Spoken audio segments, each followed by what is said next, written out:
ओम नमः शिवाय। हर हर महादेव शंभु।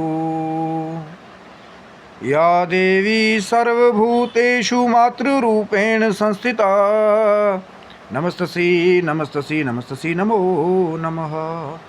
हर हर महादेव। जय माता दी। माँ बगला मुखी की साधना क्या सबको करनी चाहिए या कब करनी चाहिए, कब नहीं करनी चाहिए, ऐसे जुड़े हुए बहुत सारे प्रश्न हैं। और कई बार तो ऐसा भी देखा गया है कि जिनको उसका प्रॉपर ज्ञान ही नहीं है वो भी कई बार जो है अधूरे ज्ञान के साथ जो है चल पड़ते हैं ये जो साधनाओं का, शक्तियों का पथ है। लेकिन प्रचंड शक्तियाँ, आज इन प्रश्नों से जुड़ी हुई चर्चा जो है मैं आपके साथ करूँगा। शिव शक्तोम चैनल पे आप लोग का हार्दिक स्वागत है। और जितना अल्प बुद्धि के द्वारा मुझे ज्ञान होगा या जो मेरा टूटा फूटा एक्सपीरियंस रहा है या जो मेरी ऑब्जर्वेशन रही है कि हम लोग बड़े संतों के दर्शन भी हुए, साधकों के दर्शन भी हुए, कई बार फिर वो जो पॉडकास्ट की एक अलग ही लहर आई हुई है तो वहाँ भी देखते हैं कि कितना लोग जो हैं वो लोगों को कैसे पहना रहे हैं, समझ गए ना। तो वो भी हम लोग जो है देखते हैं कि कैसे जो हमारे यंगस्टर है वो कैसे जो ये द्वंद्व है कि क्या बगलामुखी माँ की साधना जो है वो सबको करनी चाहिए या जो माँ के सभी मंत्र हैं। अब सबसे पहले तो ये जान लेना ज़रूरी है कि अब मैं बिल्कुल जो है वो डीमोटिवेशन वाला डायरेक्ट ट्रिगर नहीं दबाऊंगा कि आपने गुरु बनाया कि नहीं बनाया, गुरु दक्षिणा ली कि नहीं ली, किसी संप्रदाय में फ्रूट लेकर के गए कि नहीं लेकर गए, आपके कान में किसी ने दिया कि नहीं दिया, बिल्कुल डायरेक्ट ट्रिगर नहीं दबाऊंगा। लेकिन मैं फैक्ट्स के बारे में बात करूंगा कि जेन्युइन चीज़ क्या है। हमारे यंगस्टर्स को भी समझना चाहिए कि जो भी कोई भी साधना करना चाहते हैं, चाहे वो सौम्य मंत्र की साधना हो भगवान शिव जी की, चाहे वो भगवान गणपति की आराधना हो, भगवान विष्णु की आराधना हो, या माँ भगवती के कोई भी स्वरूप हो, माँ सरस्वती हो, महालक्ष्मी हो, महाकाली हो, या जो प्रचंड शक्तियों वाला जो 10 महाविद्याओं का जो ज्ञान है या वो हो, समझना बहुत ज़रूरी है कि क्या प्रारूप है, क्या नियम उससे जुड़े हुए हैं, कैसे ये साधना जो है वो बाकी साधनाओं से भिन्न है, कैसे रिज़ल्ट जो हैं वो भी अगर सावधानी हटी, दुर्घटना घटी से कैसे बचा जाए, वो भी मैं आपको बताऊंगा।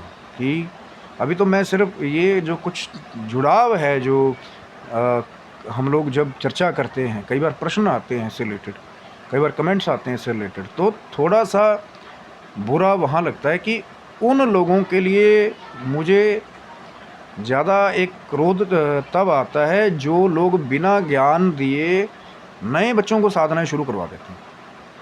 कि बच्चा जा रहा है जी मैं यूपीएससी की तैयारी कर रहा हूँ, मुझे कोई ऐसी साधना बताएं कि मेरा पेपर निकल जाए। अब आप उसको डायरेक्ट 10 महाविद्याओं की साधना दे देंगे क्योंकि माँ की शक्ति है। लेकिन अगर मैं किसी ऐसे बच्चे को जो शायद थोड़ा सा, जिसने कभी कहते हैं कोयलों के साथ भी ना खेला हो, और मैं डायरेक्ट जलती आग उसके हाथ में दे दूं तो फिर शायद वो उसको हैंडल ना कर पाए। या कई बार यही होता है कि बड़े बड़े लोगों का साधनाओं से उच्चाटन भी हो जाता है। सत्य बात है, बुरा लगेगा बहुत सारे लोगों को, मैं माफ़ी चाहता हूँ, लेकिन मेरा उद्देश्य किसी का भी अपमान करना नहीं है। चाहे कोई बड़ी गुरु पदवी पर बैठे हैं, चाहे कोई किसी संप्रदाय से हैं, कोई किसी आश्रम से हैं, वो अपने हिसाब से अपना कर्म करें। लेकिन थोड़ा सा ध्यान यहाँ देना है कि जो नए बच्चे आ रहे हैं, खाली सिर्फ पॉडकास्ट देख करके कि भैया बगलामुखी माता का ये वाला मंत्र कर लो, अपने शत्रुओं को पलटा दो, उसको पॉडकास्ट पे भी दे देना, ये भी जो है वो एक सही चीज़ नहीं है। एक मंत्र वो है जो स्तंभन करने वाला है, जो उच्चाटन करने वाला है। अब प्रयोग जो कर रहा है उसको पूरा नहीं पता, उसका प्रारूप हो सकता है संकल्प में कोई गलती कर दे, जल ले लिया जी ऐसे ऐसे करना, ऐसे ऐसे करना, संकल्प गिरा देना। अब वो उसका उच्चारण भी अगर गलत कर रहा हो, ये है वो कारण कि क्यों बोलते हैं कि गुरु के संरक्षण, कि कोई चूक ना हो जाए। अब इससे जुड़ी एक चीज़ बात और है कि त्रुटियां सबसे होती हैं। कोई कितना ही कह दे कि मैं कितना बड़ा साधक हूँ, त्रुटियां हर जगह होने के चांसेस होते हैं। बचा कैसे जाए कि बच्चे के भाव से जब आप माँ की शरण में जाते हैं कि माँ जब ऑर्डर करेगी आपको कि आप तैयार हैं, साधनाएं आपको अपने आप मिलेंगी। ईष्ट आपके प्रसन्न हैं, चाहे ठाकुर जी को आपने बनाया, भगवान शिव जी को बनाया, जिन्होंने तो महान उपदेश किए हैं। शिव और शक्ति का जो संवाद है वही आगे चल करके तांत्रिक शास्त्र बना। चाहे रुद्रयामल तंत्र उठा करके देखिए या बाकी भी तंत्र, चाहे भैरव तंत्र उठा करके देखिए, एक से एक भगवान शिव जी ने जो तंत्र के रहस्य हैं उनको बताया भी है, उनका खंडन भी किया है, उससे जुड़ी हुई जो आवश्यक जानकारियां हैं वो भी बताई हैं। लेकिन एक उसको रूप दिया है कि शिव और शक्ति का संवाद, पर वो दिया किसके लिए है? माँ ने भी वो मानव जाति का कल्याण करने के लिए, साधकों का कल्याण करने के लिए उन प्रश्नों को किया है। और भगवान शिव जी, क्योंकि शिव और शक्ति दो नहीं है, एक ही है।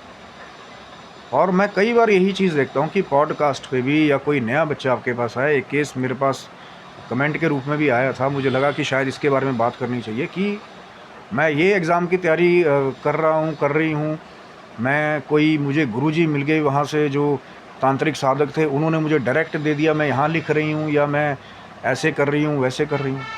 वही तो बात है ना। अब आपसे ये पूछा जाए अगर क्लियरली, अब डॉक्टर के पास जाओगे और अगर क्लियर नहीं बताओगे कि भैया पेट में दर्द है, हो सकता है वो आपको पीठ दर्द की गोली दे दे, वो नुकसान कर जाए, फिर लोग छुपाने लग जाते हैं। क्योंकि वो जो तांत्रिक गुरु हैं कई बार वो ऐसे भी हैं, किसी दूसरे को मत बताना।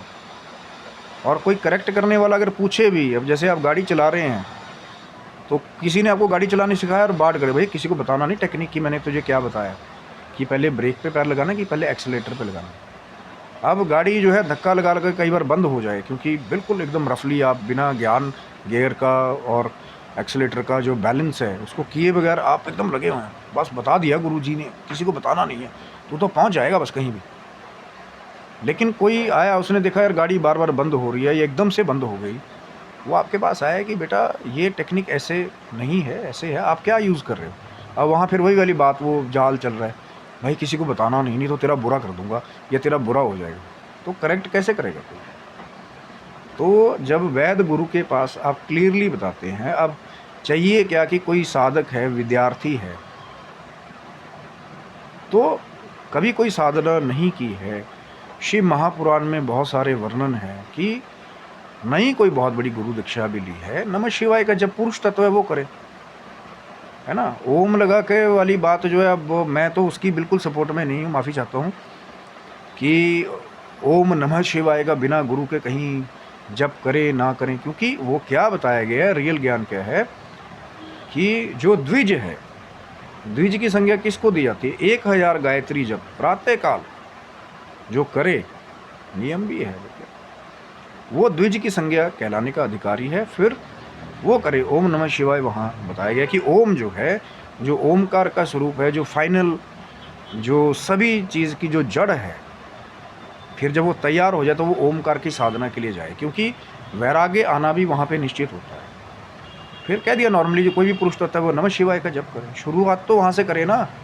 अब कई जगह तो मैंने ऐसा भी देखा है कि कुछ लोग ऐसे भी हैं जो हमारी वैदिक जो ये सोच है ना कि माला जाप कर रहे हैं तो बस गणेश जी की माला करने की कोई ज़रूरत नहीं है। मैं थोड़ा सा, ये मेरा अपना एक्सपीरियंस है कि अगर आप माला पे जाप कर रहे हैं, चाहे वो भगवान शंकर का हो, चाहे वो माँ बगलामुखी का हो, चाहे वो भगवान गणपति का हो, गणपति जी का ही पहला जो माला है वो करने के लिए वैदिक एक तरह से आज्ञा भी है। प्रथम पूज्य गणेश जी है ना, तो पहली माला गणेश जी की, उसके बाद चाहे 50 करो, चाहे 100 करो, 1000 करो, कहीं आते नहीं, माला पे करने की ज़रूरत नहीं, बस ध्यान पूजन किया आपने, कर दिया, ठीक है, एक प्रारूप अच्छा है। लेकिन सोचिए आप माला की शुरुआत कर रहे हैं, हो सकता है वहाँ गणेश जी की पहली माला ना हो, तो फिर माला, कई बार ऐसे भी एक्सपीरियंस आप खुद देखेंगे कि माला फंसनी शुरू हो जाती है।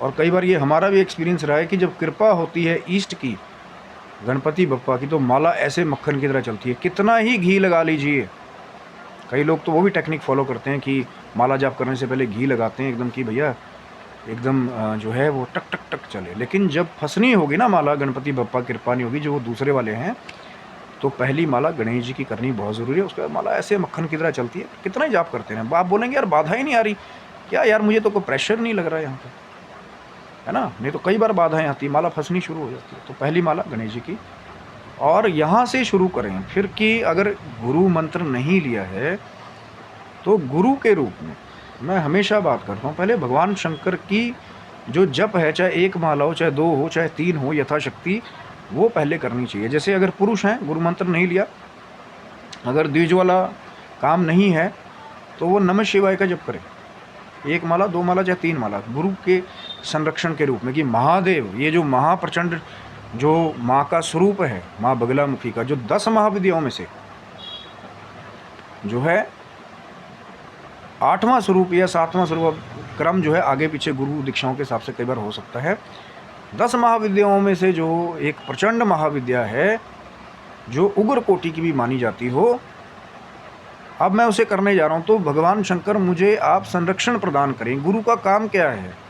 संरक्षण प्रदान करना, प्रोटेक्शन प्रदान करना। अगर साधनाएं कहीं गलत जा रही हो तो उसको बताने के लिए कोई रेडी रहे कि अब एकदम से झटके लग रहे हैं, या एकदम से अब चक्कर खा रहे हैं, एकदम से आपको यूं लग रहा है कि बहुत शक्ति का वेग हो गया, कंट्रोल कैसे करें, तब गुरु की आवश्यकता हो।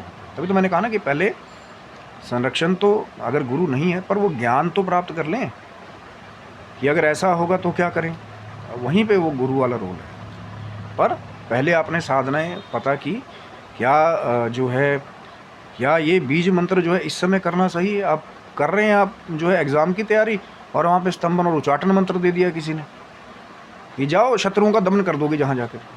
बैटल फील्ड में थोड़ी जा रहे हैं आप जा रहे हैं एक विद्या के मंदिर में ज्ञान अर्जित करने। बैटल फील्ड, रण क्षेत्र अलग चीज़ है।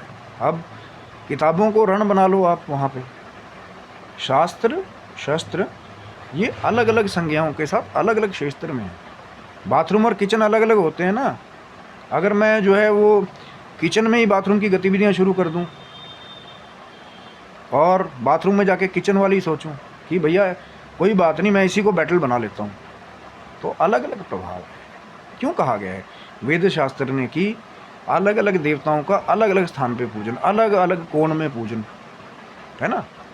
और फिर उसमें भी कई आ जाएंगे कि भैया ये पंडित लोग तो मूर्ख बनाते हैं, यहाँ रखो, यहाँ रखो, यहाँ रखो।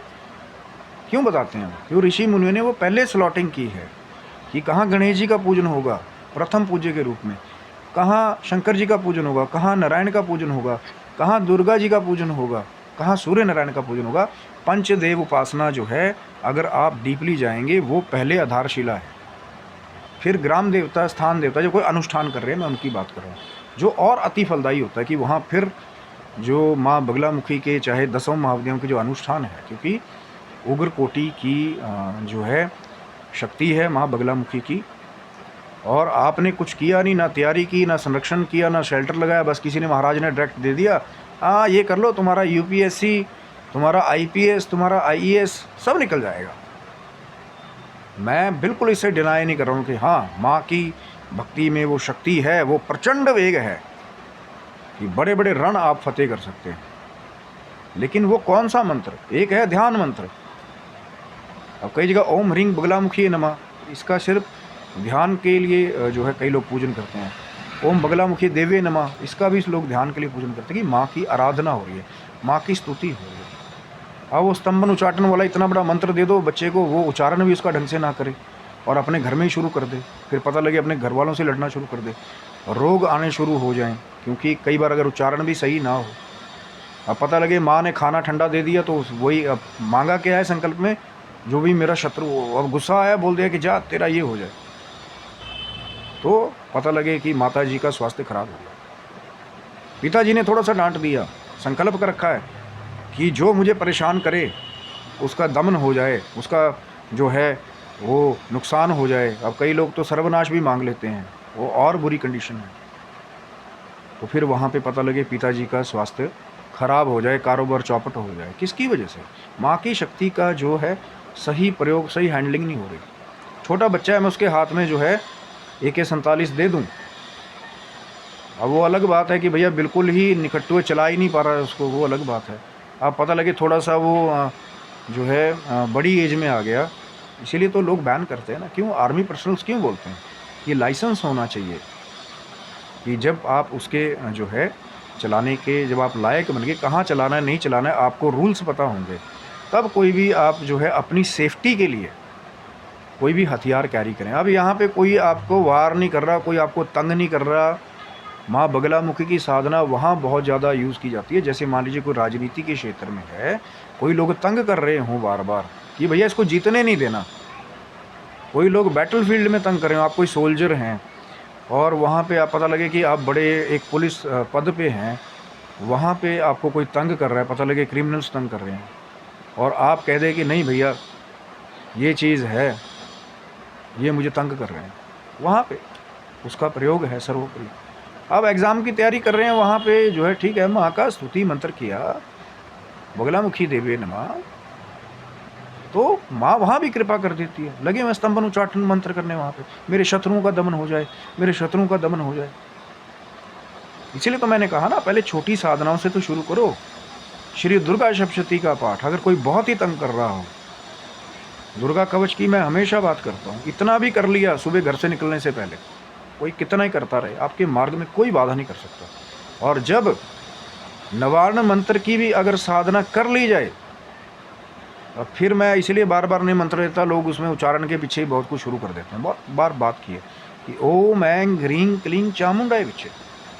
अब एम का क्या रोल है, एंग का क्या रोल है, यही तो रहस्य है कि जब आपका परिचय हो जाएगा, आप जुड़ेंगे, तब वो फिर बताया जाता है कि क्या है जब हम लोग अंगकार लगाते हैं पीछे और कैसे शक्तियों का वेग प्रकट होता है। वो है डिफरेंस। जो शास्त्रीय नॉर्मल पंडित है अपना काम कर रहे हैं, लेकिन जो कुछ खास साधक हैं, जो वो उपासना में एक स्पेशल अनुष्ठान करते हैं, वो रहस्य तब, मतलब ये नहीं कि भाई वीडियो में एक बार आए महाराज हमको सबको बता दो। आप आए, परिचय हुआ, लगा कि आपके अंदर वो भाव है, लगा आपके अंदर बड़ों की रिस्पेक्ट है, लगा आपके अंदर वो शिद्दत है कि हाँ सीख करके आप वो सीक्रेट्स अपने तक रख पाएँ जो सबको नहीं बताए जाते। और ये चर्चा इतनी बड़ी है, इससे जुड़े हुए इतनी चीज़ें हैं कि मैं हमेशा बात करता हूँ कि शायद ये चर्चा ऐसी शक्तिपूर्ण है। माँ बगलामुखी की साधना भी बहुत प्रचंड शक्तिवान है, लेकिन अगर गलत प्रयोग किया जाए तो इसी के द्वारा अपना नुकसान भी होते आप देख सकते हैं। चाहे परिवार में भी नुकसान होते देख सकते हैं, लोग के होते भी हैं कि भैया मैंने ऐसे ऐसे, मुझे किसी महानुभाव ने बताया था, बस करो। पहले उसको समझिए कि 10 महाविद्याएँ क्या है, क्या माँ का स्वरूप है, कौन सी पीली जो है चीज़ से माँ का अवतरण हुआ है, क्यों माँ को पीला पसंद है, पूरा पढ़िए, पूरा ज्ञान अर्जित करें पहले। और फिर भी लगेगा कि कोई आपका प्रश्न है इससे जुड़ा हुआ, जो टूटा फूटा ज्ञान मेरे पास होगा, मैं आपके साथ वो भी चर्चा करने को तैयार हूँ, लेकिन धैर्य। अब ये नहीं कि महाराज जी अभी आज आगे अभी बताओ हमें। कई बार हम भी जो है साधनाएं भी होती हैं, माँ का ऑर्डर होगा, आज वीडियो आपके आगे बना दिया, आगे भी चर्चा चलेगी। चैनल को सब्सक्राइब रखेंगे, जुड़े रहेंगे, प्रश्न आप करेंगे। अगर लगेगा मुझे कि हाँ भाव है, जेन्युइन प्रश्न है, तो उत्तर आपको ज़रूर मिलेगा, चाहे देर से ही आए। लेकिन अगर लगेगा कि समय ख़राब करने वाली बात है, कोई मेरे गुरुजी तो बहुत चमत्कारी हैं, टीवी पे आते हैं, उनके पास पर्ची वाली सिद्धि है, ये है वो है, उन्होंने मुझे ये दिया था, ये ऐसा होता है वैसे होता है, उसके लिए बिल्कुल, अगर वो उनके पास आप जा रहे हो तो फिर यहाँ क्यों आ रहे हैं। मैं उनके लिए ये व्यवस्था है जिनके पास कोई गाइड करने वाला नहीं है, या जो गलत गाइड हो चुके हैं, या देख रहे हैं कि किसी ने कुछ बताया था लेकिन कुछ हो नहीं रहा, खाली ब्लंडरबाजी है। उनके लिए हमेशा सेवाएं खुली हैं, लेकिन धैर्य रखिए। धीरज धर्म मित्र और नारी, आपातकाल पर रखिए चारी। धैर्य रखिए, धीरज। माँ की सत्ता में, माँ भगवती की सत्ता में, चाहे कोई भी रूप हो, 10 महाविद्याएँ का स्वरूप हो, नवान्न मंत्र में माँ के प्रकट स्वरूप हो, 9 स्वरूप माँ के प्रकट नवरात्रि के हों, चाहे गुप्त नवरात्रि के हों। आगे अभी ये चर्चा जो है, चैनल को आप सब्सक्राइब रखेंगे, गुप्त नवरात्रि आने वाली है, उसके भी लिए भी मैं जल्दी वीडियो लेकर के आऊँगा। कब से है, क्या क्या कर सकते हैं, नहीं कर सकते हैं, चैनल को सब्सक्राइब रखिएगा। ये 10 महाविद्याओं की चर्चा इस बार भी हमारी कोशिश है कि और आपके लिए रिफाइंड नॉलेज जो है वो 10 महाविद्याओं से जुड़ी हुई, सिर्फ ज्ञान के लिए, कोई दीक्षा नहीं यहाँ से। पहले ज्ञान को समझिए क्या है नहीं है, वो फिर भगवान शिव की माँ जगदम्बा की कृपा है। अगर मिलना होगा आपको तो कहीं से भी मिल जाएगा, फिर चिंता मत कीजिए। ये माँ भगवती की असीम कृपा है, प्रचंड शक्ति है। जैसे माँ बगलामुखी जो 10 महाविद्याओं में से एक है, लेकिन गुप्त नवरात्रि आने वाली, चैनल को सब्सक्राइब रखिएगा, वो वीडियो भी आएगा कब से आ रही है। और क्या 10 महाविद्याओं का स्वरूप है, इस बार भी चैनल से हमारी कोशिश रहेगी कि वो ज्ञान जो है आप तक जो है फिर और आसान करके लाने की हमारी कोशिश रहेगी। सब्सक्राइब का बटन दबा दीजिएगा, हो सकता है कहीं वीडियो छूट ना जाए, कि जिस ज्ञान के द्वारा अगर कहीं कर रहे हो, गलत कर रहे हो तो भी, और अगर ये शुरू करने की सोच रहे हो तो भी, हो सकता है दोनों का ही लाभ हो जाए। तो आशा करता हूँ वीडियो आपको अच्छा लगा होगा। माँ बगलामुखी की कृपा बनी रहे, माँ भगवती की कृपा बनी रहे, भगवान शिव की आप सबके परिवार पे असीम कृपा बनी रहे। आप स्वस्थ रहें, मस्त रहें और यूं ही अपने जीवन की भौतिक और आध्यात्मिक उन्नति की ओर आप अग्रसर होते रहें और हर जगह आपको विजय प्राप्त होती रहे। तब तक के लिए आप सभी बंधुओं को हर हर महादेव शंभो। जय महारानी।